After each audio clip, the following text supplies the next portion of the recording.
Hello old chub, do I have a great recommendation for you today.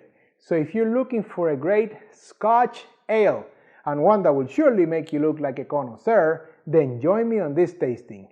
My name is Eddie and I have tasted and sampled many beers from all over the world, and it is my passion to help you find that perfect beer you're looking for. Whether you're looking to try something new or there is something very specific that you're looking for to pair with your food, I got your back.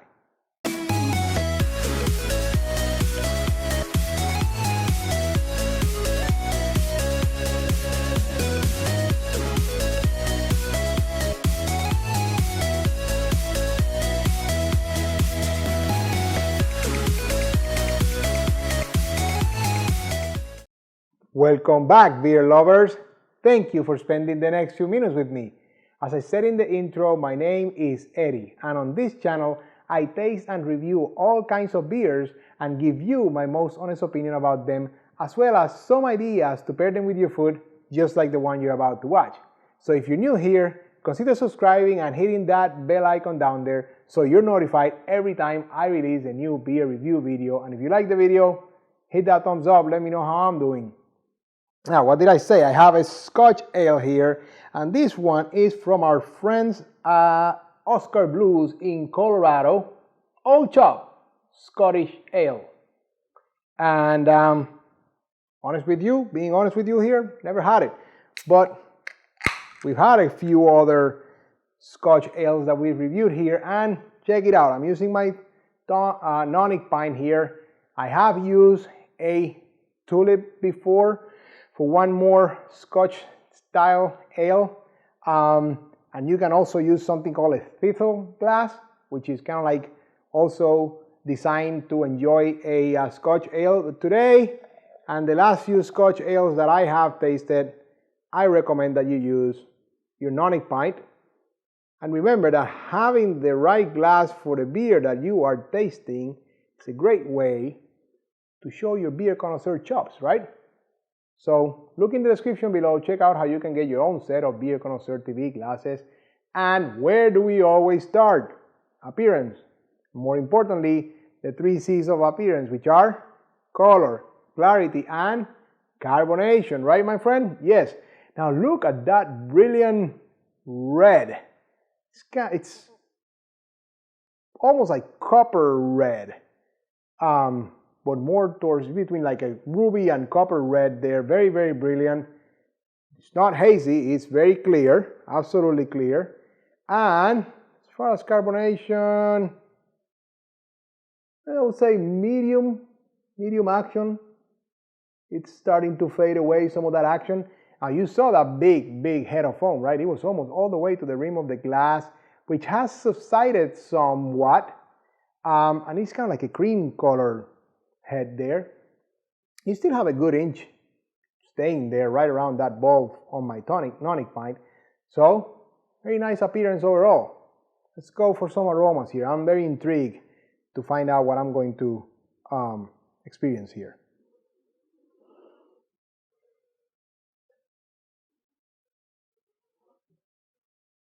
Interesting. It's somewhat sweet, so feels a little bit like caramelized sugar to a certain extent.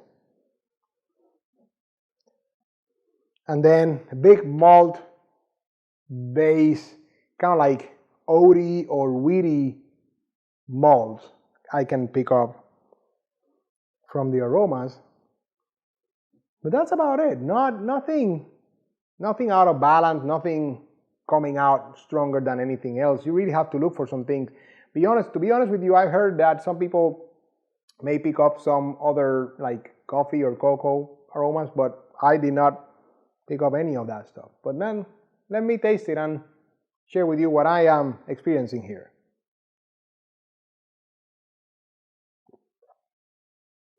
Oh, there it is. Wow, very roasty flavor and smoky after. So starts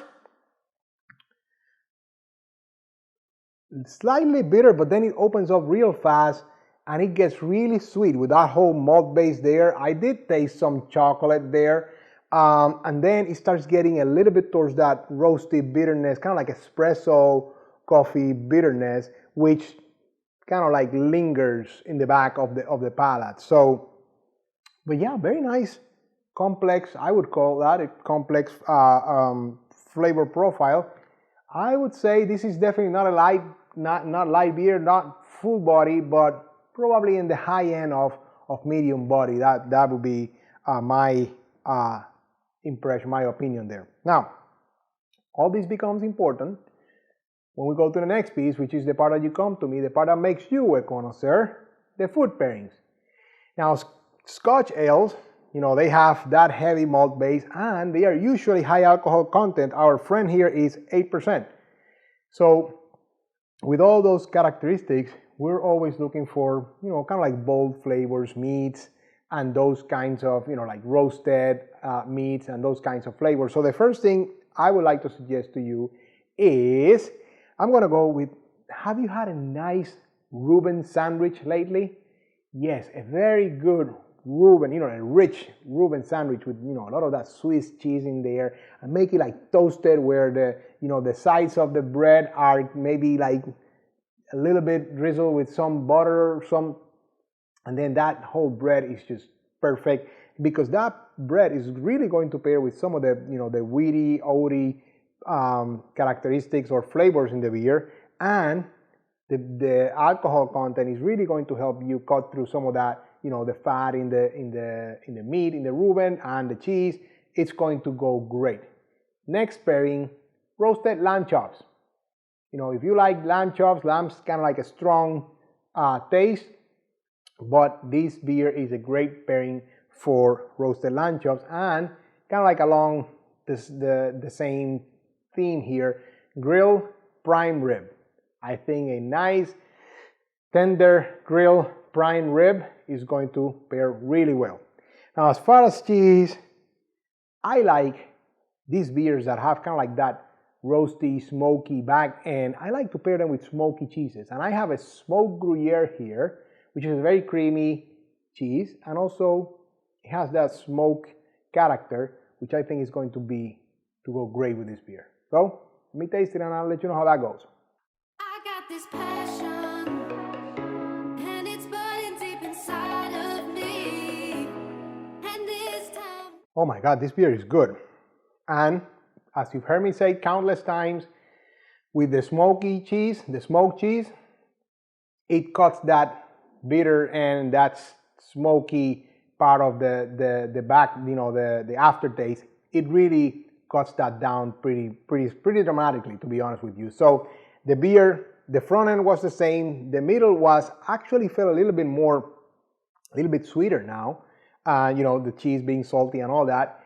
But that back end was very short in, you know, this time around, and I expected that. So I think that's a great pairing, the smoked cheese, the smoked Gruyere in this case, and the beer, as I said, with the high alcohol content and all those characteristics, really cleansed my palate, even though it's a very creamy cheese. So I think that's a winning pairing here. I recommend that you try that. Now, you know, you can always trust me to leave you a great recommendation as far as a dessert pairing, and I think your head's gonna go when you check that one out today. I bet you're not going to see that one coming. So check it out. Let me know what you think. Now, that concludes today's lesson, but not before I ask you, as I always do, have you had Old Chub Scotch Ale before? What's your opinion? What are your thoughts? Leave me some comments. I love to hear what you're thinking. I hope I have helped you increase your beer knowledge as we all continue on this journey of becoming beer connoisseurs, and I encourage you to be on the lookout over the next few days when I release my next beer review video, and until then, enjoy!